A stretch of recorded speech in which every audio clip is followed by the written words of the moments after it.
नमस्कार, मैं कमलेश कबीर आपका एक बार फिर स्वागत करता हूं इस नए एपिसोड में। आज के इस एपिसोड में हम बात करने वाले हैं विपक्ष का एक बड़ा नैरेटिव। 4 जून 2024 लोकसभा चुनाव का परिणाम का दिन और उसके बाद में जिस तरीके से एनडीए की थर्ड टर्म की सरकार को प्रोजेक्ट करने की कोशिश की कि ये बैसाखी की सरकार है और प्रधानमंत्री नरेंद्र मोदी के कंधे झुक गए हैं। और शुरुआत में 2-4 महीने जो है वो जिस तरीके से प्रक्रिया चली, आगे बढ़ी सरकार, तो लग भी रहा था सबको कि सरकार जो है वो दबाव में है। और कारण यह है कि भारतीय जनता पार्टी के पास पूर्ण बहुमत की सरकार नहीं है, क्योंकि उसके दो सहयोगी दल नीतीश कुमार जेडीयू से और दूसरा चंद्रबाबू नायडू, और दोनों पे ही भरोसा नहीं किया जा सकता। इस तरीके का एक पूरा जो है वो माहौल तैयार करने की कोशिश की गई। अब नीतीश कुमार का जो है वो इतिहास गवाह भी है, क्योंकि वो पलटी मारते हैं। तो ऐसी स्थिति में हम उनके आकलन को भी गलत नहीं ठहरा सकते।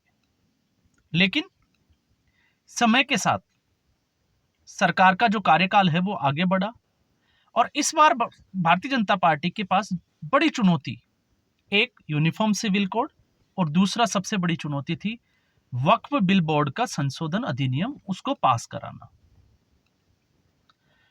अब जब यह प्रक्रिया शुरू हुई तो आपको पता होगा इसमें जो है वो संसदीय कमेटी में इस प्रस्ताव को रखा गया और उसके बाद में भारतीय जनता पार्टी के ही सांसद निशिकांत दुबे ने संसदीय कमेटी के पास जो है वो एक प्रस्ताव रखा कि इसको जेपीसी में भेजा जाए, जेपीसी की मांग कर दी। अब ऐसा जो है वो पहली बार हुआ था, क्योंकि विपक्षी दल तो इसकी मांग कर ही रहे थे, क्योंकि विपक्षी दलों की अपनी जो है वो राजनीति अलग है।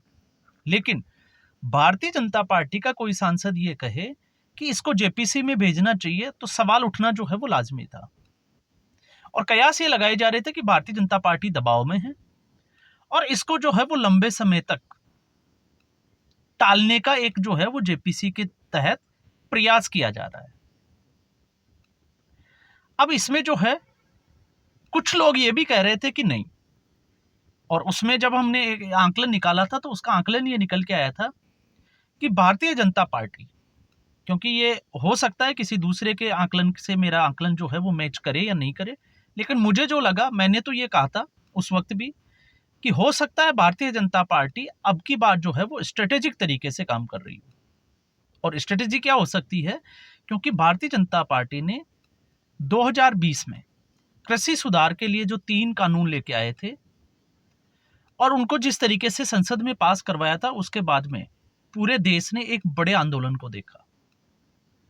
1 साल तक वो आंदोलन चला। भारतीय जनता पार्टी और उसके कार्यकर्ता, उसके जो मंत्री थे या उनके जो नेता थे, वो देश भर में इस कानून के बारे में समझाने में विफल रहे और अंततः प्रधानमंत्री नरेंद्र मोदी को मीडिया के सामने आना पड़ा, माफी मांगनी पड़ी और तीनों कृषि कानूनों को वापस ले लिया गया। तो भारतीय जनता पार्टी इस तरीके की किसी भी गलती से बचने के लिए इस वक्फ बोर्ड को, क्योंकि वक्फ बोर्ड के नाम से मामला जो है वो यहां पर हिंदू मुस्लिम हो जाता है, और ऐसी स्थिति में पूरी संभावनाएं थी कि अगर इसको बिना जनमत संग्रह अगर संसद में पास किया जाएगा तो आगे जाकर लोग जो है वो सड़कों पर आ जाएंगे। तो जनता के दिमाग में जो है वो वक्फ जो बिल बोर्ड था, संशोधन को लेकर जनता के दिमाग में वो चीज डाली गई। जनता में वो चीजें जो है वो फैली। धीरे धीरे जनता ने आपस में जो है वो, जिसको आप देखते हो कि एक माहौल बनता है, डिस्कस होता है, और उसके बाद में चीजें जो है वो समय के साथ क्लियर होती चली जाती है। तो मामला जेपीसी का था। तो जेपीसी में जिस तरीके से आपको पता होगा 13 लोग जो है वो विपक्ष के थे और बाकी 31 में से जो है वो सत्ता पक्ष के। तो ऐसी स्थिति में अगर हम देखें सरकार की नीयत के बारे में, अगर हम समझें तो सरकार की अगर मंशा इसको टालने की नहीं है, सरकार की मंशा इस बिल में जो है वो संशोधन करने की है, तो उसको कोई रोक नहीं सकता, क्योंकि सरकार के पास जेपीसी में बहुमत है। और सत्ता पक्ष की समस्या जो है वो आप समझ सकते हैं, क्योंकि पिछले 5 से 7 साल में राजनीति जो है वो धर्म और जाति के ऊपर आ गई है। और क्यों आ गई है? क्योंकि जिस तरीके से राम मंदिर का मुद्दे के बाद में और राम मंदिर का जब निर्माण हुआ उसके बाद में हिंदू समाज का या हिंदू धर्म का एक बड़ा तबका जो था वो भारतीय जनता पार्टी के साथ चला गया। और या हम कहें कि भारतीय जनता पार्टी का उदय जो है वो इसीलिए हुआ। तो ऐसी स्थिति में अब मामला आ जाता है माइनॉरिटी का कि माइनॉरिटी को जो है वो अपने पक्ष में कैसे करें। तो सारी विपक्षी पार्टियां, चाहे वो क्षेत्रीय पार्टियां हो या इंक्लूडिंग कांग्रेस पार्टी, राष्ट्रीय पार्टी, तो सब जो है वो अपनी ओर आकर्षित करने के लिए कि हम आपके जो है वो मुद्दे संसद में उठा रहे हैं, इसलिए आपका वोट जो है वो हमें ही चाहिए। तो इसमें जो है वो ये साफ तौर से देखा जा सकता है। और जब आपको पता होगा 24 तारीख को जेपीसी में जो हंगामा हुआ था, तब भी मैंने कहा था कि जो 10 सदस्य थे विपक्ष के, उसमें से अगर कल्याण बनर्जी और 2 सदस्यों को, अरविंद सावंत और एक और थे, अगर हम ए राजा को अगर हम इनको हटा दें तो बाकी सारे जो है वो मुस्लिम समाज का प्रतिनिधित्व करते हैं। तो आप उसकी जो है वो समझ सकते हो। लेकिन कल जिस तरीके से जेपीसी उसकी बैठक हुई, क्योंकि तय किया गया था कि 27 जनवरी को क्लोज बाय क्लोज जो है वो इसके ऊपर डिस्कशन होगा। डिस्कशन हुआ और 10 के मुकाबले 16 वोटों से जो है वो जेपीसी ने इसको पास कर दिया। तो जो जेपीसी का जो पड़ाव था वो इस बिल ने पास कर लिया। अब विपक्ष जो है उसके ऊपर आरोप लगा रहा है। हम उस आरोप पे आए उससे पहले समझे कि आखिर इस संशोधन में क्या चीजें जो है वो हुई। तो इसमें विपक्ष के द्वारा और सत्ता पक्ष के द्वारा, या हम कहें कि जो वक्फ बिल बोर्ड संशोधन अधिनियम था, उसमें लगभग 572 जो है वो सुझाव आए थे। और जिसमें आपको पता होगा 44 जो थे वो विपक्ष की तरफ से थे, जिनके ऊपर चर्चा हुई 44 संशोधनों पे। और फाइनली कल जो है वो 14 संविधान संशोधनों के ऊपर जो है वो मंजूरी दे दी गई वोटिंग के थ्रू। अब इसमें सबसे बड़ी बात यह थी कि जो इसमें अहम तरीके के 3 बड़े जो बदलाव थे, उसमें से एक विपक्ष के द्वारा जो है वो डिमांड रखी गई थी, और 2 मुस्लिम समाज के स्कॉलर्स जो इस जेपीसी से जुड़े हुए थे, उन लोगों ने उसकी डिमांड रखी थी।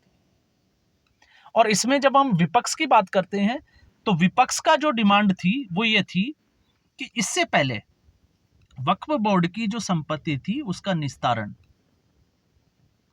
या जब ये मामला जाता था तो इसको जिला कलेक्टर जो है वो देखता था। लेकिन अब इसको जिला कलेक्टर के बजाय राज्य सरकार द्वारा नामित अधिकारी देखेगा। इस प्रस्ताव को जो है वो मंजूरी दी गई है और ये विपक्ष की तरफ से रखा हुआ एक प्रस्ताव था।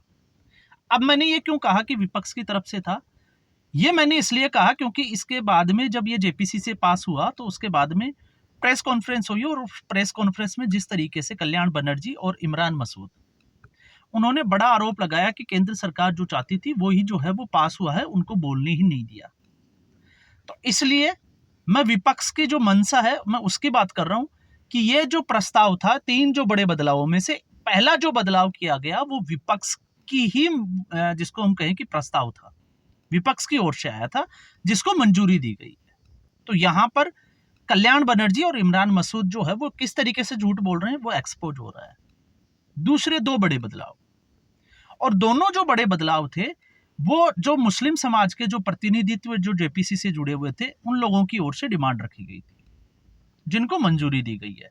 तो एक था कि राज्य वक्फ बोर्ड और केंद्रीय वक्फ परिषद, इसमें जो है वो ये है कि गैर मुस्लिम सदस्य जो है, क्योंकि इससे पहले आप राज्य वक्फ बोर्ड की बात करें या केंद्रीय वक्फ परिषद, इन दोनों में गैर मुस्लिम समुदाय से एक भी प्रतिनिधित्व नहीं था। 6-7 लोगों की जो भी टीम होती थी वो मुस्लिम समुदाय से ही थी। लेकिन अब ये अनिवार्य हो गया कि आने वाले समय में जो वक्फ की जो कमेटी होगी उसमें 2 सदस्य गैर मुस्लिम होंगे, और ये भी जो है वो प्रस्ताव किसकी ओर से था, ये मुस्लिम समाज के प्रतिनिधित्व की तरफ से। तो जब हम ये कहते हैं कि नहीं केंद्र सरकार ने अपनी मर्जी से किया है, तो ये साफ और सफेद जो है वो एक तरीके का झूठ है, एक बरगलाने की कोशिश है अपनी राजनीतिक रोटियां सेकने की। और फिर उसके बाद में तीसरा जो बदलाव ये था कि अब तक जिन संपत्तियों का निस्तारण हो चुका है या जो प्रॉपर्टी वक्फ बोर्ड की हो चुकी है, ये नया संशोधन बिल जो है वो उसके ऊपर लागू नहीं होगा। लेकिन जो संपत्तियां वक्फ बोर्ड जो है वो उनको चिन्हित कर रहा है, उसके ऊपर ये लागू होगा। तो इस बीच में इमरान मसूद का जो है वो एक स्टेटमेंट भी है। इमरान मसूद ने इसके ऊपर ये कहा था कि जो 90% अभी जो वक्फ की जो संपत्तियां हैं इनका निस्तारण नहीं हुआ है, तो क्या ये भी कानून के दायरे में आएंगे? तो ये कानून के दायरे में आएंगे। और ये किसकी तरफ से कहा गया? ये मुस्लिम समाज के प्रतिनिधित्वों की तरफ से कहा गया था, ये एनडीए या भारतीय जनता पार्टी की तरफ से नहीं था। तो ये सारा जो है वो उस प्रक्रिया का हिस्सा था जिसमें मुझे लगा कि इन 3 बड़े बदलावों की चर्चा जो है वो जरूर करनी चाहिए, आप लोगों को इसकी जानकारी होनी चाहिए, कि ऐसा ना हो कि हमें ये लगे कि भारतीय जनता पार्टी जो है वो अपनी मनमर्जी से कर रही है। तो यहां पर चाहे वो इमरान मसूद हो, चाहे फिर असदुद्दीन ओवैसी हो या कल्याण बनर्जी हो, ये सारे जो है वो झूठ बोल रहे हैं। अब हम आ जाते हैं इसके आगे की चर्चा। कल्याण बनर्जी ने जो कहा और इमरान मसूद ने, तो आपको समझ में आ जाना चाहिए, कल्याण बनर्जी टीएमसी के सांसद है और टीएमसी की अपनी एक मजबूरी है, क्योंकि मुस्लिम वोट जो है वो अपनी तरफ करना है। इसलिए उन्होंने कहा, इमरान मसूद हो चाहे आप देख लीजिए कल्याण बनर्जी का स्टेटमेंट, कि भारतीय जनता पार्टी जो है वो नफरत का माहौल पैदा कर रही है।